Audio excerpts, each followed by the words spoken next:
Le Panama, c'est d'abord le canal. C'est le pays des gros bateaux, des gros navires qui ont bien besoin des trains. Il y a des trains qui donnent des coups de main aux bateaux. Et des trains conçus pour admirer les bateaux. Parfois au Panama, quand on dit nain, ça veut pas dire non. Na, tienes que decirle na. Ça veut dire Diga salut. hola. Na. Ah oui, ça marche.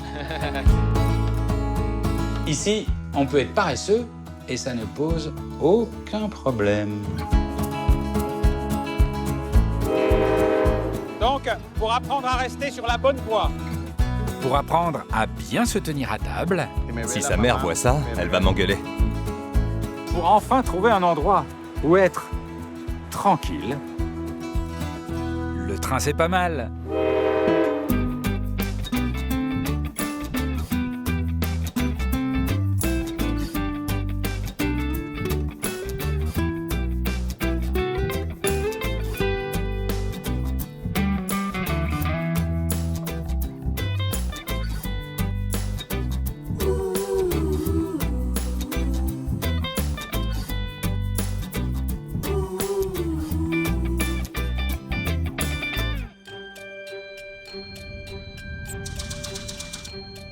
Le Panama. C'est étrange. Quand on prononce son nom, on ne voit pas vraiment un pays. On imagine seulement deux choses. Des banques et des hommes d'affaires de tout poil, et le canal. Et c'est vrai qu'au Panama, beaucoup de choses vous ramènent au canal. Il représente une bonne part de l'économie et même de l'histoire du pays. Donc pour comprendre le Panama, j'ai décidé de commencer mon voyage avec le monument, avec la star. c'est quand même mythique. Hein. Là, l'Atlantique. Derrière moi, des bateaux et des bateaux. Il y en a en moyenne 13 000 par an qui arrivent ici et qui se dirigent vers l'entrée du canal. Là. Le canal relie Colón, côté Atlantique, à Panama City, côté Pacifique. Il fait 77 km de long. On m'a dit que la meilleure façon d'avoir une vue d'ensemble et rapide du canal, c'est d'aller sur le port. Au milieu des containers, retrouver des employés qui utilisent un drôle d'engin. Un engin sur rail, une sorte de train pas comme les autres. Ça doit être eux. Hola. Buenas. Hola, ¿cómo Salut, estás? comment ça va? Ça va bien? Comment está? Très bien, et toi? Muy bien. On va partir avec ça? C'est ça l'engin? Correcto. Es un Oui, carro. c'est ça. Tiene la adaptación. C'est une voiture spécialement adaptée pour pouvoir se déplacer comme un train. Si fuera un tren. Et qu'est-ce que c'est ça là? Pourquoi il y a des espèces de bouts de câbles un peu usés? Ok. Ça, c'est une protection. S'il y a une pierre sur la voie, ça la chasse. Ah, ok. J'adore ces engins. Ça, c'est un train pas comme les autres. Vous acceptez vous me le validez? Claro. Carrément, Claro que oui. sí. Más, Si tu en trouves un pareil dans le monde, je te l'achète.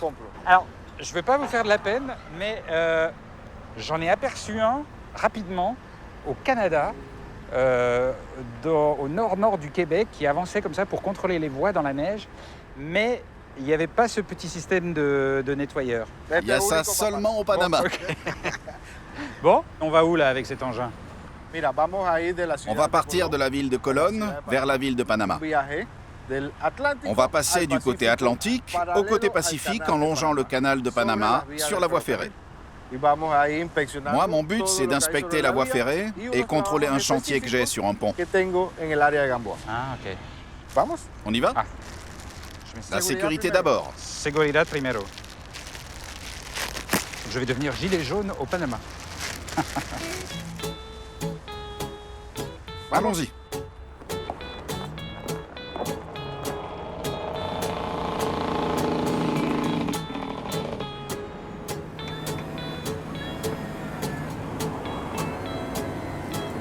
C'est assez souple à mettre en œuvre. Hein. En 20 secondes, c'est fait. C'est rapide, hein? Super rapide, t'as vu? On peut y aller. J'en veux une pour chez moi en France pour aller faire des balades sur les rails. Je te la vends. Combien? Je te l'échange contre la Tour Eiffel. Eh bien, c'est cher! Cette voiture, elle est unique. La Tour Eiffel aussi. C'est un truc unique contre un truc unique. Bon, je sens qu'on va bien s'entendre.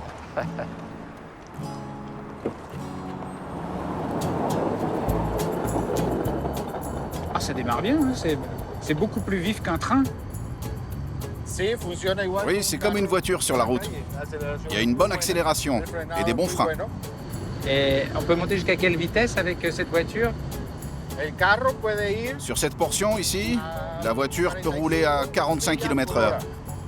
Ah, d'accord. Le train peut aller au maximum à 60 km/h. Et pourquoi la voiture doit aller moins vite que les trains?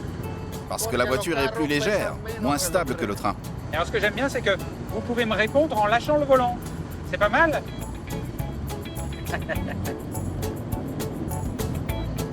Et franchement, c'est très sympa parce que c'est le confort d'une voiture. On est chez soi, dans son habitacle et sur les rails. Et franchement, c'est une sensation assez unique, c'est vrai. Et ça, c'est le canal, ça? Oui, c'est le canal, l'entrée du canal côté Atlantique.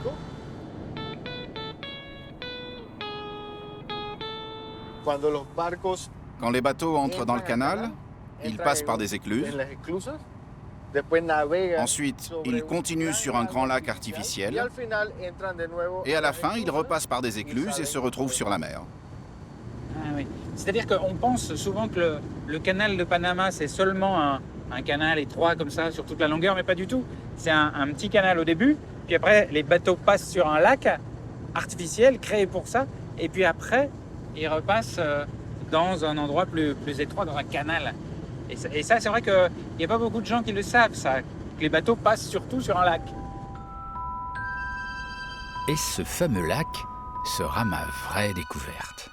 Un immense lac créé par l'homme au milieu du Panama pour laisser passer les bateaux. Le spectacle est comme irréel. Il y a des troncs d'arbres qui dépassent de l'eau là, par milliers. Qu'est-ce que c'est que tout ça? C'est parce qu'ils ont inondé la zone. Ça a permis d'augmenter le niveau de l'eau et d'optimiser le fonctionnement du canal de Panama. Mais alors, tous ces souches d'arbres qui dépassent là, au milieu du lac, les bateaux, ils serpentent entre les souches? Comment ça se passe? Il y a un passage aménagé sans tronc d'arbre au milieu du lac pour que les bateaux puissent passer. Eh oui, ah, c'est dingue. Et c'est un paysage incroyable parce que là, on voit bien les souches d'arbres et au fond, il y a les bateaux qui passent là. Et ça, c'est les bateaux qui passent sur le canal de Panama. Sur le lac du canal de Panama. Oh là là. Mais c'est un paysage unique au monde. Il n'y a pas deux endroits comme ça. Il te plaît mon bureau? Ah oui.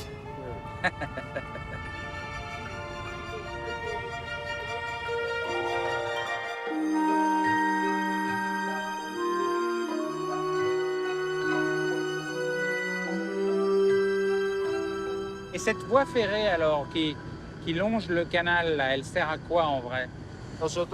Nous, on transporte aussi des containers parallèlement au canal. La voie ferrée est complémentaire du trafic sur le canal de Panama. Ah, ok. Donc tous les bateaux qui arrivent au canal de Panama ne traversent pas forcément le canal? Non. Certains restent de chaque côté du canal et le train peut faire la connexion à l'intérieur du pays.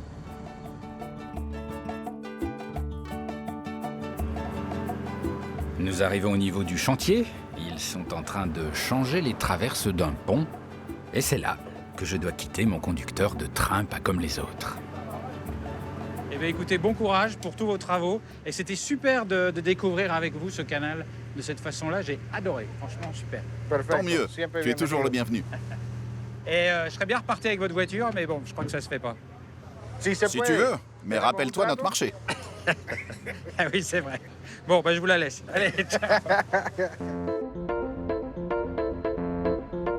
En suivant le canal jusqu'au bout, j'arrive côté Pacifique, à Panama City, la capitale. Panama City, c'est d'abord des gratte-ciels. Il y en a plus de 250, un quartier d'affaires moderne, étincelant, des établissements financiers à foison. Et puis il y a aussi les vieux quartiers, qui ont gardé un vrai charme. C'est la face moins connue de Panama City. Fondée en 1519 par un conquistador, elle devint ensuite un point de transit important pour les montagnes d'or et d'argent venues d'Amérique du Sud et à destination de l'Espagne. côté rail, il y a un métro impeccable, le seul métro de toute l'Amérique centrale.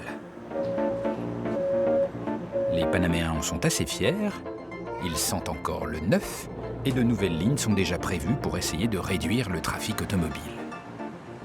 Le métro est connecté au système de bus et là, tout à coup, l'ambiance est complètement différente. Oh, les bus! Ils sont beaux quand même.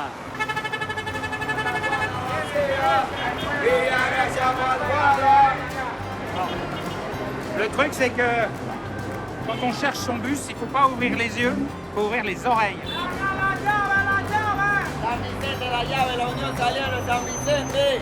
Il n'y a aucun panneau précisant où vont les bus, mais il y a des crieurs qui crient très fort la destination.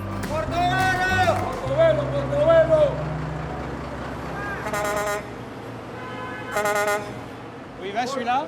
Hola, bonjour. ¿Dónde va el bus? Portobello. Portobello? Ok. Je peux monter? Oui, oui.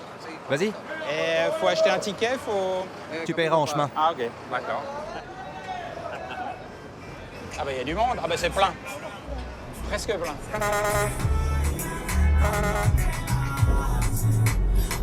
Alors, il y a de la musique.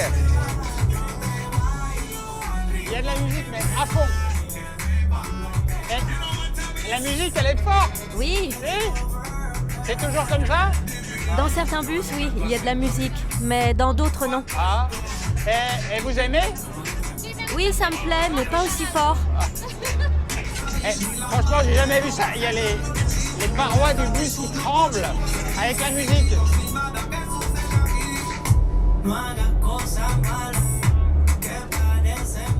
Et alors, la musique à fond dans le bus, qui choisit la musique? C'est juste un CD qu'on a dans le bus. Je l'ai mis pour mettre l'ambiance. Et les passagers, ils apprécient la musique à fond pendant 2 heures comme ça? Ça plaît? Certains oui, et d'autres non. Et alors, ceux qui n'apprécient pas, est-ce qu'ils ont le droit de dire quelque chose? Oui, ils viennent me le dire et je baisse un peu le son. Bon, bah, soyez prudents quand même, hein. J'ai décidé d'aller à Portobello, car je sais que se déroule là-bas aujourd'hui un pèlerinage pas comme les autres. C'est le jour où l'on va faire un vœu, demander une faveur au Christ noir. Hola, buenas. Qu'est-ce que vous avez amené là? Qu'est-ce que c'est que ça? C'est une réplique du Christ noir, en miniature. Ah oui. Mais qui est-ce qui a fait ça? Qui est-ce qui a fait tout ça? C'est moi. C'est? J'ai tout créé, le modèle, le design. J'ai tout inventé, tout est parti de ma créativité. Et alors les petits clignotants, pourquoi vous avez voulu mettre des clignotants? J'ai mis des lumières parce que la procession se fait de nuit. Ah ok. Mais alors, vous allez marcher avec ça comment? Vous allez le porter à bout de bras? Comment vous l'utilisez? Je le porte sur ma tête. Dessous, je mets une serviette, un coussin et un chapeau. Ça amortit les chocs et c'est moins fatigant de l'avoir sur la tête. Bon, sur la tête? D'accord. Et qu'est-ce que vous allez demander au Christ comme faveur? Moi, ce pèlerinage, je dois le faire parce que mon miracle s'est déjà accompli. Donc je vais à Portobello pour remercier, pour célébrer, pour la fête. Qu'est-ce que vous avez obtenu déjà du Christ Negro? En fait, j'ai eu un accident. Ça s'est passé il y a 11 ans. Tous mes amis sont morts et je suis le seul survivant. J'ai passé 1 an en rééducation pour m'en sortir. Oui, c'est pas rien. Merci à toi. Merci à tous. Après 3 bonnes heures de bus à travers le Panama profond, j'arrive enfin à Portobello. Le lieu est ravissant. Et c'est Christophe Colomb en personne qui l'a découvert et baptisé le beau port, Portobello, tellement il le trouvait joli. Mais ce qui va me faire écarquiller les yeux, ce ne sont pas les paysages. Ce sont les pénitences de toutes sortes que s'infligent les pèlerins sur la route qui mène à l'église.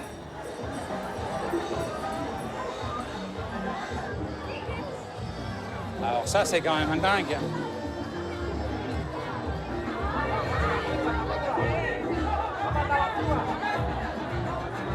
Ça, c'est quand même incroyable. Et vous allez où comme ça? Vous allez jusqu'où? Je vais à l'église. Et pourquoi vous faites ça? Je fais ça pour ma famille. Notre famille n'était pas très soudée. Mais depuis que je fais ce sacrifice, les choses ont changé. La famille est plus unie. Bon courage. Gracias.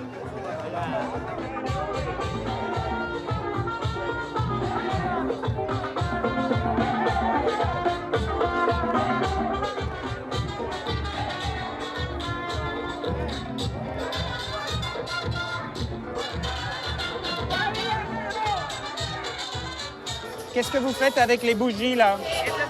C'est son sacrifice. Son offrande au Christ noir. Ça va? Ça vous fait mal? Ça vous brûle quand elle met de la cire? Si, Beaucoup? Oui, ça brûle beaucoup. Mais vous réagissez pas du tout? On dirait que vous sentez rien. Ça fait très mal. Mais au fond de mon cœur, je ressens pas vraiment la douleur. Tu comprends? La douleur, elle disparaît. Parce que j'arrive tout près du Christ noir. Ça fait 4 jours que je suis parti.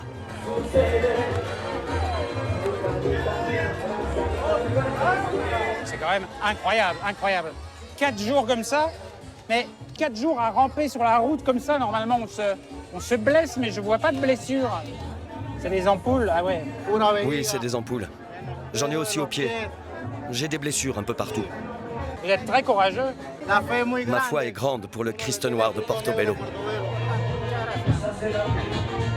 Sur le chemin des pèlerins, il y a de tout, toutes sortes d'échoppes, de buvettes et même un coiffeur. Et alors vous êtes le coiffeur qui a le look le plus, je ne sais pas comment dire, le plus christique que j'ai jamais rencontré. En fait, moi, je suis l'élu du Christ noir. L'élu pour couper les cheveux des pèlerins ici, à Portobello. Mais comment est-ce que vous avez été élu le coiffeur du Christ noir? Parce que je suis le 13e apôtre. Ah, vous êtes le 13e apôtre? D'accord. Mais alors comment ça se fait qu'on ne vous voit pas sur la représentation de la scène, par exemple? Parce que je suis l'élu, mais l'élu incognito. Bah, laissez-moi saluer le 13e apôtre. Merci beaucoup. Oui. Je trouve que le 13e apôtre a un petit air malicieux. Très sympathique.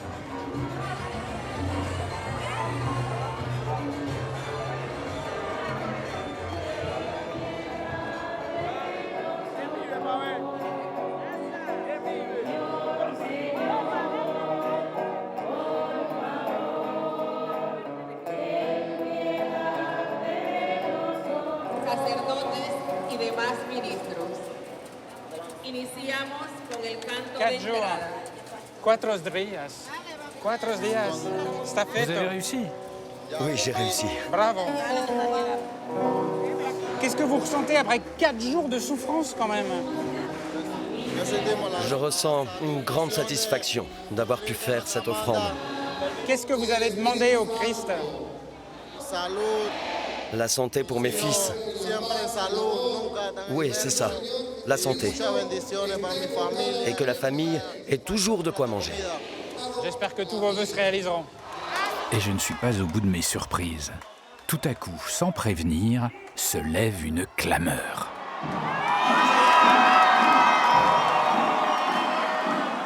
Oh là! Ah, la puissance qui monte de tous ces gens! Là, alors là, je vais vous dire, ça fait des frissons! Là, la ferveur, on la sent, là!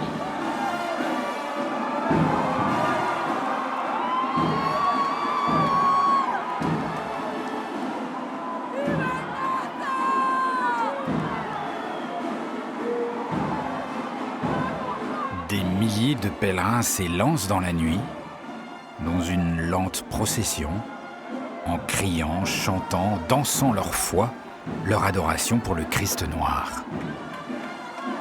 Un moment de ferveur intense que je ne suis pas prêt d'oublier.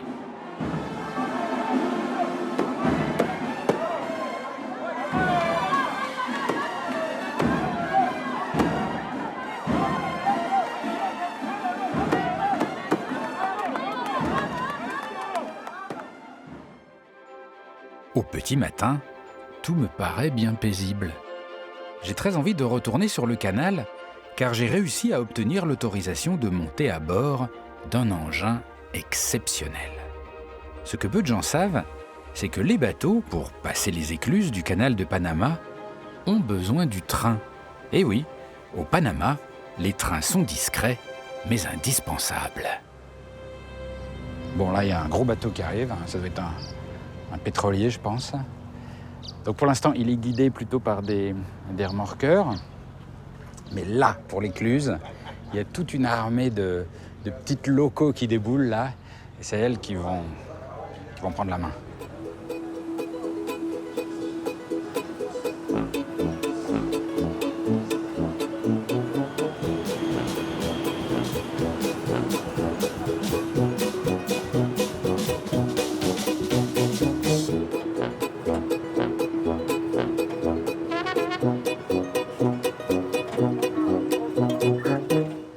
Bonjour.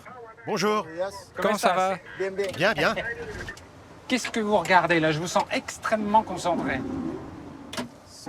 Oui, je regarde mes collègues et je vérifie qu'ils accrochent bien la corde au câble pour que je puisse manœuvrer. C'est la première fois que je monte dans une loco qui guide un bateau. Première fois. C'est le seul endroit au monde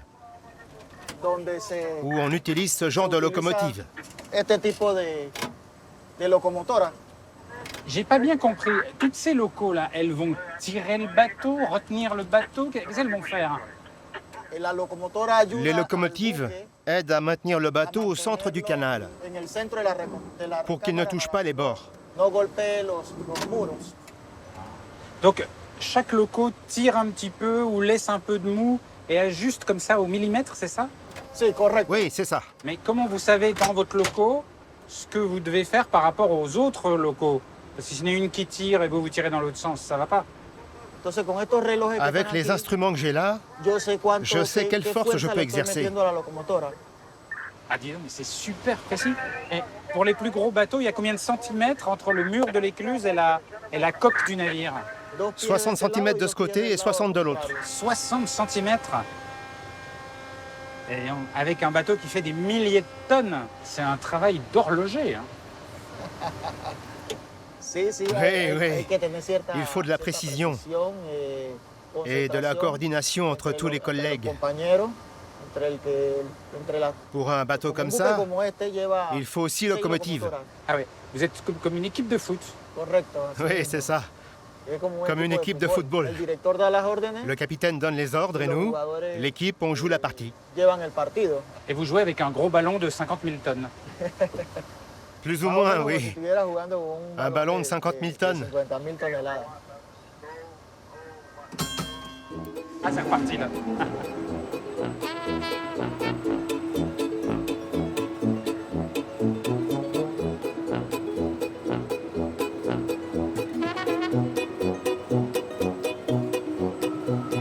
En plus, c'est les montagnes russes. Parce qu'évidemment, les locaux doivent monter la hauteur que prend le bateau dans l'écluse, évidemment.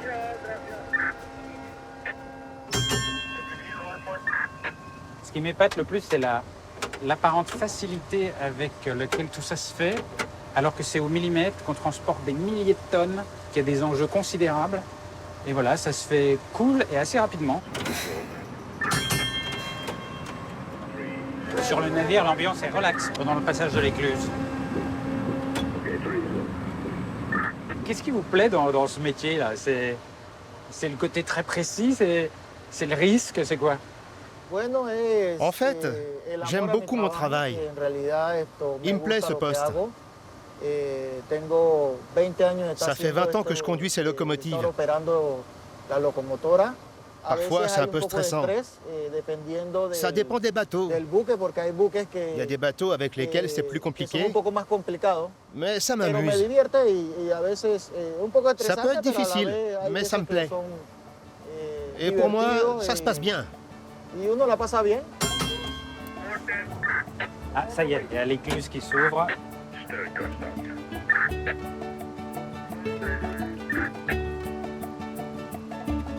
Et franchement, je suis content d'avoir passé le canal en train. Ah, ça, c'est un privilège. C'est unique, unique au monde. Bravo. Merci à toi. Bravo, chef.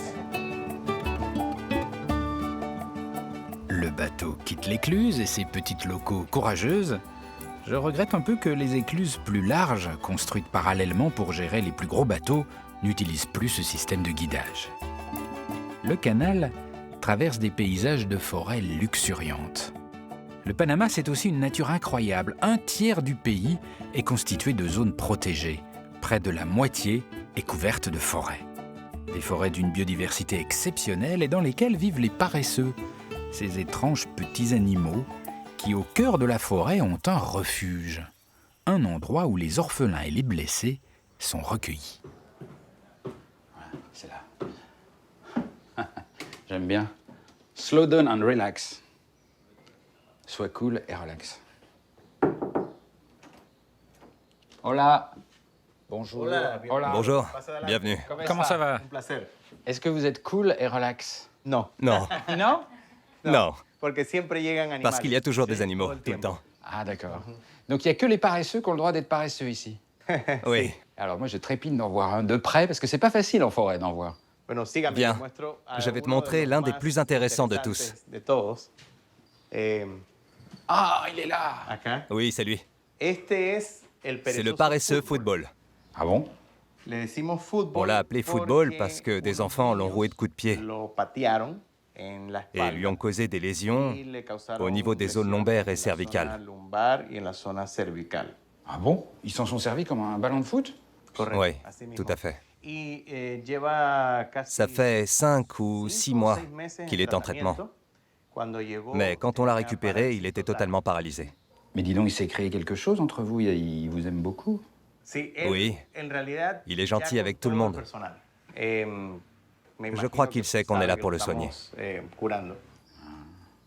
Approche ta main. Ah, il me serre... Ouh, il serre très fort. Il a de la force. Ah, il serre très fort. Ah, il a une bonne poignée de main, hein. Non, ça rigole pas. Bonjour, monsieur. Comment ça va? Hein, il lâche. Mais il a une force incroyable parce qu'il est capable de tenir à l'envers en s'accrochant juste avec ses pieds. Ah, c'est la première fois que je touche un paresseux. En fait, ils ont beaucoup de force pour pouvoir s'accrocher aux branches. Je pense qu'il veut enfoncer ses ongles dans ma peau. Ils sont très affectueux. Ils sont paresseux et affectueux. Et alors, question fondamentale, pourquoi est-ce que le paresseux est paresseux? Le paresseux a le métabolisme le plus lent de tous les mammifères. Il lui faut 2 semaines pour digérer sa nourriture. Il dort 18 heures par jour et il se nourrit de très peu de feuilles.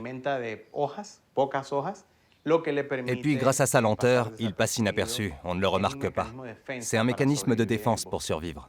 Mais est-ce que la lenteur, c'est... Alors d'accord, il est plus discret, mais est-ce que c'est pas un terrible handicap s'il y a un prédateur qui lui court après? Son principal prédateur, c'est l'aigle harpie. Et l'aigle harpie ne peut pas le voir s'il ne bouge pas.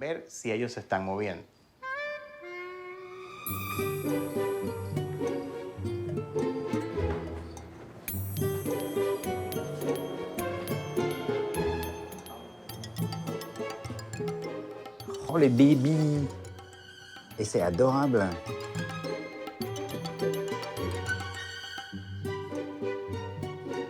C'est trop mignon, c'est adorable. Et ils sont avec des peluches? Vous les mettez avec des petites peluches? Oui, ils s'accrochent à la peluche. Ça remplace la mère et ça leur tient chaud. Ben dis donc, et qu'est-ce qui vous pousse à faire tout ça? Depuis tout petit, j'adore les animaux. Ma mère est biologiste. Ce qui nous motive, c'est qu'ils sont sans défense. C'est pour ça qu'on tient à les protéger. Ah, et là, il y en a plein aussi.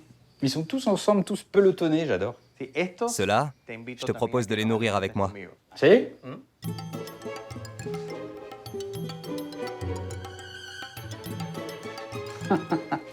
Je peux? Oui. Alors, une petite carotte. C'est trop rigolo. C'est quand même le seul animal qui mange avec la tête à l'envers.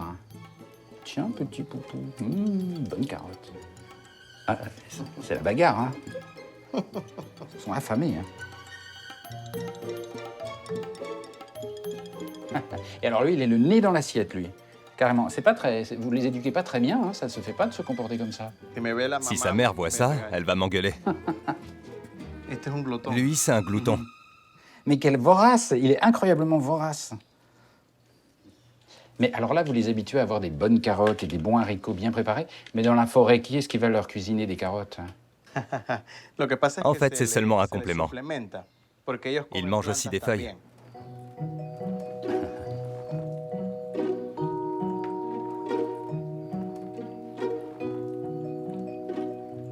Une fois le paresseux requinqué, il faut le libérer. Mais on ne relâche pas un paresseux sans effort, il faut marcher, trouver le bon endroit.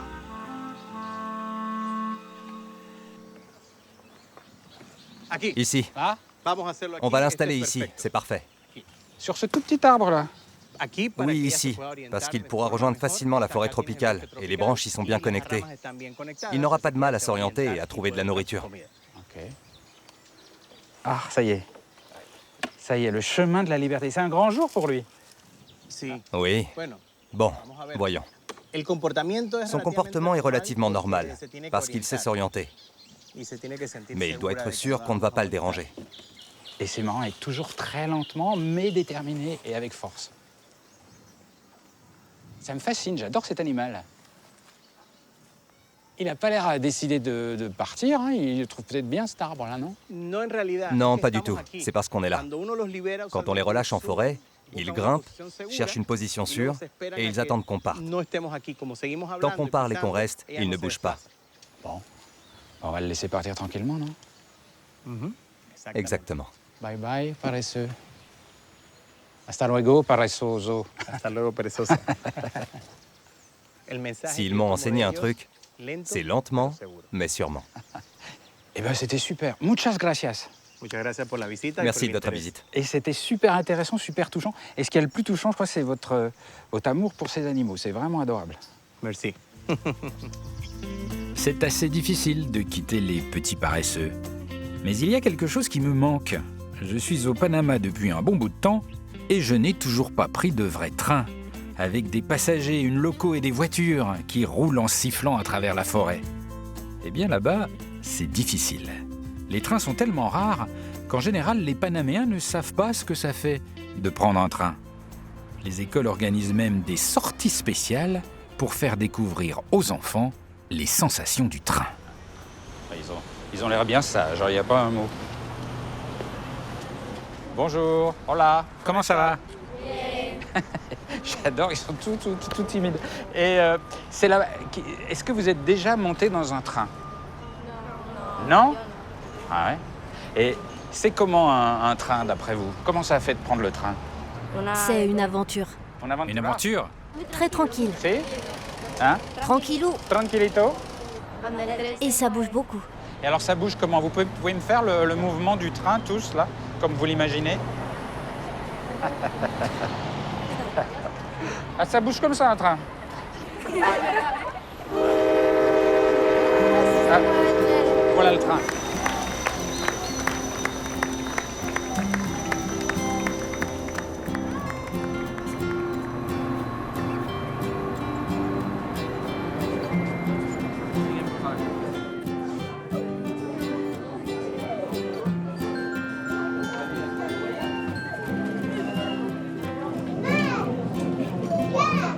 Alors, qu'est-ce que t'en penses? Le wagon est magnifique. C'est la première fois que je vois ça. Il y a des dessins au bout. C'est très beau.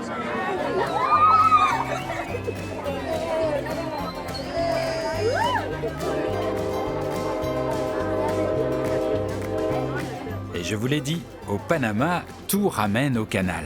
L'unique train de passagers du pays emprunte la voie ferrée qui longe le canal. C'est surtout un train pour le plaisir. C'est l'euphorie. Comment ça va les enfants? Qu'est-ce que vous avez senti au démarrage? De l'émotion. Moi, j'ai eu l'impression de m'envoler. On se sent bien. C'est relaxant. C'est relaxant, voilà. Ça j'aime bien pour le train. Et est-ce que ça te donne envie de faire des très longs voyages en train, de partir au bout du monde en train? Oui. Parcourir le monde, la France, l'Allemagne. Beaucoup de pays. Bon, c'est bien. Je crois que j'ai recruté un amoureux des voyages en train autour du monde. On va être copains. Oui. Est-ce qu'il y a beaucoup d'habitants du Panama qui, dans leur vie, ont pris une fois le train?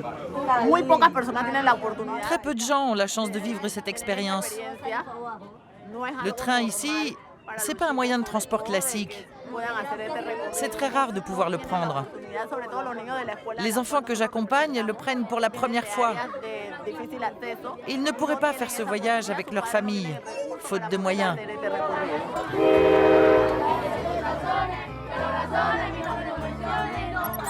Le train me ramène à Panama City. Et cette ville, ce n'est pas que des buildings. C'est aussi une immense banlieue, des quartiers populaires noyés dans la verdure.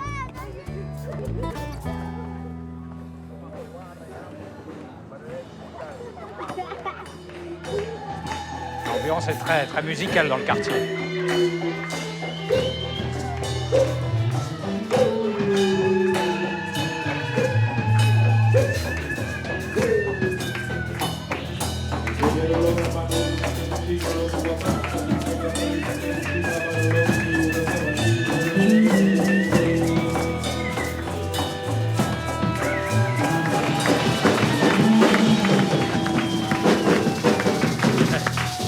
Ambiance. Et c'est pas mal. Et bonjour, hola. Bonjour. Comment ça va? Bien, bien. Et c'est super, j'adore. Oh, merci. Qu'est-ce que c'est comme musique? Comment vous la définiriez? Notre musique, c'est un mélange de rock avec un peu de musique traditionnelle de la communauté Kuna. Ceux du groupe ici et les gens là sont tous Kuna. Et alors, les Kuna, ils sont originaires d'où? De la région de Panama City ou ils viennent d'ailleurs dans le pays?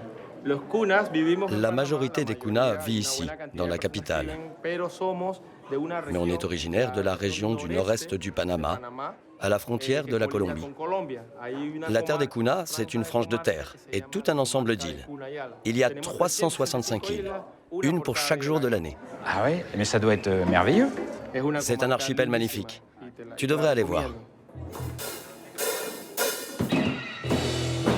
Évidemment, quand on me parle d'archipel paradisiaque, de terres lointaines habitées par un peuple que je ne connais pas, ça me tente.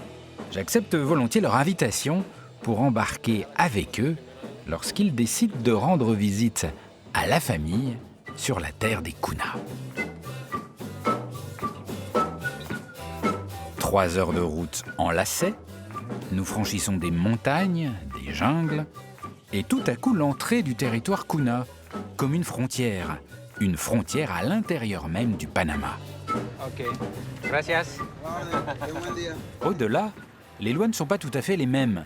Les Kuna se sont battus dans les années 20 pour obtenir le droit de protéger farouchement leurs terres. Ici, sur nos terres, tous ceux qui ne sont pas Kuna n'ont pas le droit de tenir un commerce. Tous les hébergements, tous les véhicules, même les transporteurs, appartiennent à des Kuna. Et c'est dans l'idée de protéger la culture, c'est ça? Oui, le but, c'est de protéger notre culture, notre peuple, et aussi de protéger la nature. Parce que si on laissait faire les étrangers, ils couperaient les arbres. Ils les abattraient. Mais nous, on maintient la nature telle qu'on l'a reçue.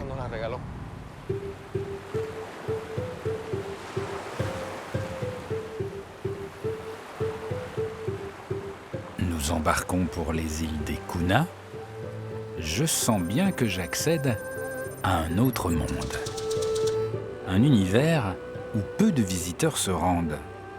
Le voyage est loin d'être terminé. Après les 3 heures de route, 3 heures de bateau.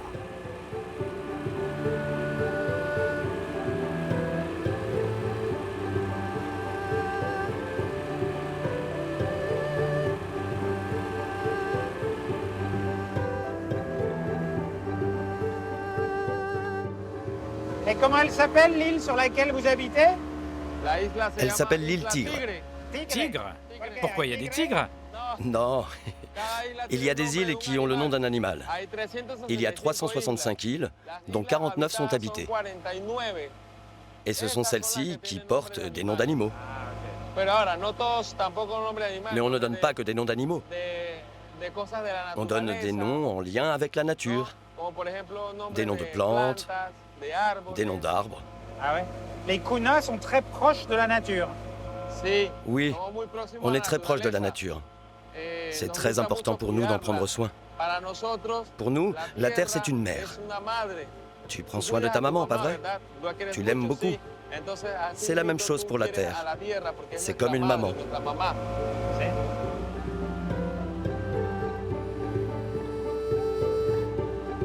Vous m'aviez dit que les îles étaient paradisiaques, ça c'est vrai, elles ont l'air vraiment pas mal. Mais la couleur du ciel et de l'eau, je pensais pas à cette couleur-là. Ce qu'il y a, c'est qu'on est en hiver. Ah si? Ah ça c'est l'hiver? Oui. Ah d'accord, j'avais pas remarqué. En hiver, il pleut beaucoup. Pluie, soleil, pluie, soleil. Et alors, ce qui me plaît beaucoup, c'est que vous me dites qu'on est en plein hiver. Il fait quelle température en moyenne en plein hiver? Il peut faire entre 35 et 40 degrés. Ah oui, c'est vrai que 35, c'est à peu près, ouais. Ouais, faut faire attention à pas prendre froid. C'est clair. Parce que de la pluie et du soleil en même temps, des fois, tout mouillé et on peut prendre froid. Ah si? À 35 degrés? Oui, oui. C'est sûr, ça arrive souvent. On entend des trucs incroyables.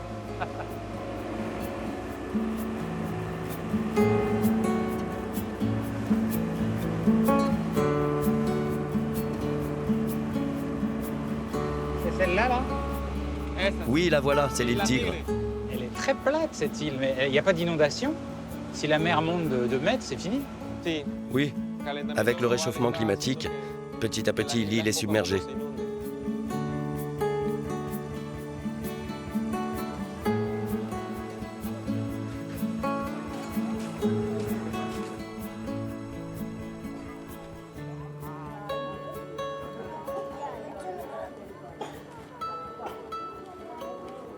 Il y a un truc qu'on remarque tout de suite quand on arrive dans ce village, c'est que c'est très calme. On entend juste des bruits humains, c'est-à-dire des cris d'enfants, une petite radio qui fonctionne dans le lointain, mais il n'y a pas de son agressif.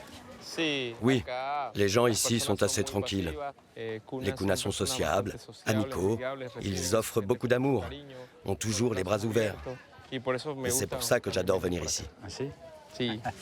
Et les enfants ont l'air cool en tout cas.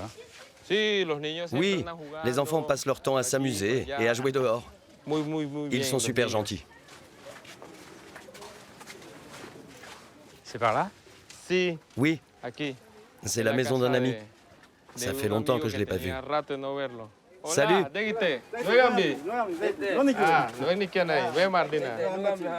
Je comprends pas bien ce que vous dites là. Vous parlez en quelle langue? C'est notre langue maternelle. Le Kuna, la langue Kuna. Ah, ok.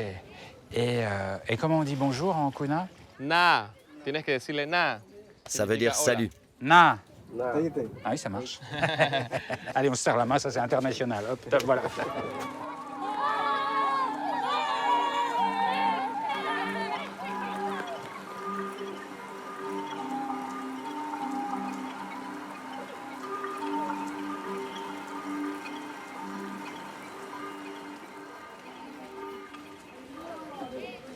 Vous partez où avec vos noix de coco, là? Je vais au marché. Ah oui? Ça vaut cher, ça? Je les vends pas. Ben, pourquoi vous allez avec des noix de coco au marché si vous n'allez pas pour les vendre? Je les échange contre du sucre et de la nourriture. Vous en servez comme monnaie d'échange? Oui. Si? Mais c'est un peu lourd comme pièce et comme billet. Je transporte tout dans ce sac. Ah oui, ça vous fait un gros porte-monnaie. Il faut être 2 pour le porter. Oui, à 2. C'est où le marché? Il est là, le marché. Ah, c'est un bateau, en fait? Ouais, c'est un bateau. Voilà.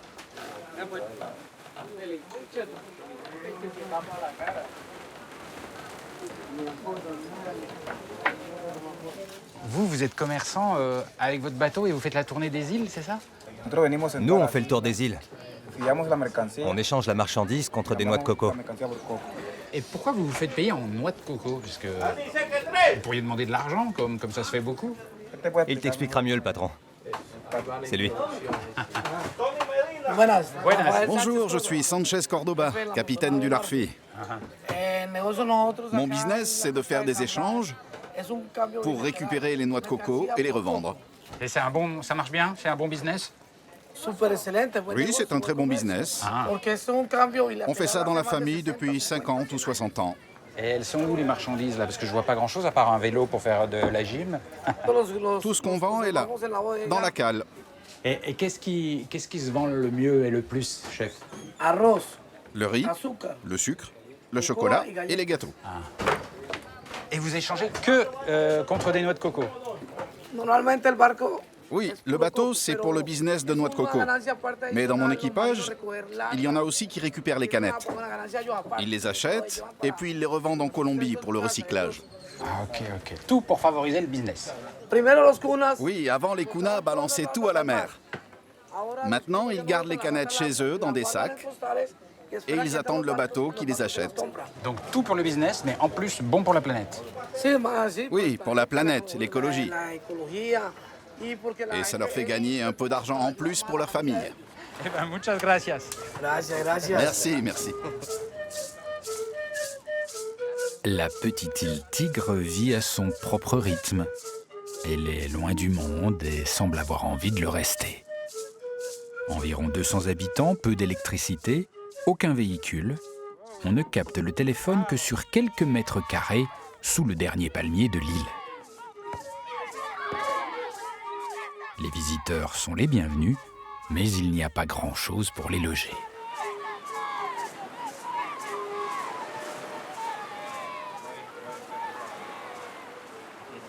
Et qu'est-ce que c'est ça? Du tous les massés. Tous les massés. Ah bon?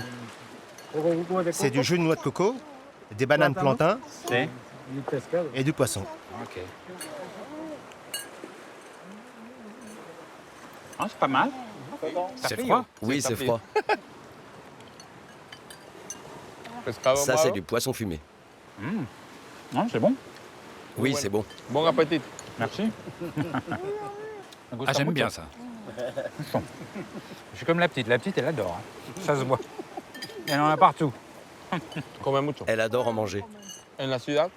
En ville, ma mère lui en fait. Mais c'est ici qu'on l'apprécie le plus. C'est encore meilleur. C'est vrai qu'on est dans un endroit quand même, mais incroyable. C'est au-delà du magnifique. La plage, la mer, le coucher de soleil, la nourriture, des amis, de l'autre bout du monde. Ici, on est heureux. Et vous savez, quand je vois ça, je comprends pourquoi vous avez envie de le protéger et de le mettre un peu à l'abri du monde. Oui. Préserver notre culture, préserver la nature, ça fait partie de nous. Ce territoire, personne d'autre que nous ne peut le protéger et le garder comme il est. Et comment vous faites? Parce que parmi tous les kunas, j'ai vu, il y en a qui vivent très simplement. Il y en a peut-être qui ont envie d'améliorer leur quotidien en gagnant plus d'argent et peut-être d'investir, de construire un petit hôtel, de faire venir des touristes. Parce qu'ici, ça aurait un succès fou, les hôtels et le tourisme ici. Comment vous retenez cette énergie-là, cette envie de gagner un petit peu plus de sous avec cette nature incroyable? C'est grâce à l'éducation que nos grands-parents nous ont donnée. Petits, garçons et filles doivent aller au conseil des anciens chaque soir. À ces réunions, les anciens chantent, nous racontent des histoires, ils nous transmettent la valeur de notre terre. Pas une valeur financière, mais une valeur sentimentale. Vous voulez dire qu'ici, on n'a pas le même rapport à l'argent qu'ailleurs? Ici, le rapport à l'argent est différent. On s'en sert un peu pour le commerce, mais pas de façon exagérée. Pas comme en ville, où les gens veulent avoir de l'argent pour être reconnus, pour avoir du pouvoir. Ici, la valeur de l'argent est remplacée par une vie simple et heureuse. Tout ce que la terre nous offre nous comble. On fait partie de cette nature. On fait partie d'un tout. Eh ben, ça fait envie.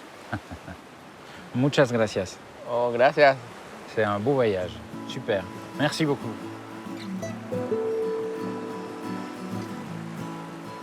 Ce voyage a complètement changé ma vision du Panama.